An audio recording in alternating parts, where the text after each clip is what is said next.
episode of Sports Wins and Diesel, you guys. Let's get down and into it as we recap the second round of the NCAA tournament here. Starting up with Gonzaga, which is making not just me, but everyone else nervous who picked them to win the national championship here as they win 82-78 over the Memphis Tigers here, led by Drew Timme, who's a PTP, 25 points, 14 rebounds in this ball game. Can't forget Nembhard, who has just been going off for them as well. 23 points, 5 assists, hit 5 3-pointers. Memphis outplayed this team, man. They outplayed Gonzaga. They should have won this game, but too much Drew Timme, most importantly, who's just been going off for them. Give credit to Gonzaga. They're down double digits. They come back, they fight hard, and they win the game, and they go to another Sweet 16. Moving on to the Michigan Wolverines here, as this team is playing with a sense of urgency, which is something we have not seen from this ball club all season long. 19-14 in the regular season here. And, once again, Michigan keeps finding ways to win the game. 76-68. Like I said, they're playing with a sense of urgency. They ran Tennessee off the three-point line or forced very tough contested looks for Tennessee at the three-point line, as Tennessee only shot 2 of 18 from downtown here. And, of course, once again, Michigan's playing to their strengths with Hunter Dickinson, 27 points, 11 rebounds. The guy is going off again. And it's like they need to keep feeding him the ball. That's all I got to say. Can't forget about Brooks as well, the point guard there, 23 points, 5 assists. I think where they were at the beginning of the season, they were the number 4 team in the land, and they didn't even last 2 weeks without getting kicked out of the top 25. Up and down season. You heard me say this in the last episode. Kudos to Michigan and Juwan Howard and how he's getting that team. He's getting the best out of his team when it matters most here in the NCAA tournament, playing for a national title. Miami mopping the floor with Auburn. The Auburn Tigers had absolutely zero chance of winning this ball game as they committed 13 turnovers. They barely shot 30% from the field. And then Miami taking care of the ball on the other side, only committing 4 turnovers in this ball game. Remember, they committed 2 turnovers in their first game against USC. So Miami, the reason why Miami's winning and they're in the Sweet 16, taking care of the basketball.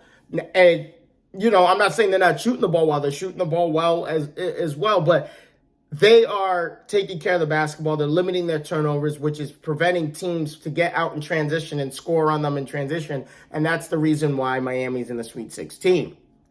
Nothing else needs to be said there. Then we got to talk about St. Peter's. St. Peter's, once again, finding a way to beat Murray State 70-60 here. I will say this, they will face the toughest test here in Purdue, as Purdue is one of 3 teams in the tournament so far that has won both of their games by double digits. The other 2 teams, Houston and Villanova. So Purdue, obviously a great team, but I will not be surprised if St. Peter's wins this game because like we all weren't expecting them to beat Kentucky, except the 3% of the 20 million brackets that picked St. Peter's to beat Kentucky. I mean, no one expected that. And I think people are just coming to expect St. Peter's to go in and win this game. We have to talk about the number 8 seed North Carolina coming off their crazy and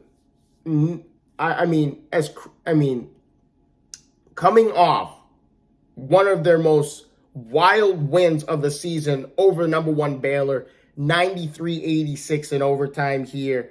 I mean, this North Carolina, out of all the teams, they're the most dangerous team right now. They're averaging 94 points a game. They're shooting over 40% from 3. They're averaging 47% from the field. They average 49 rebounds a game, and 12 of them are offensive rebounds.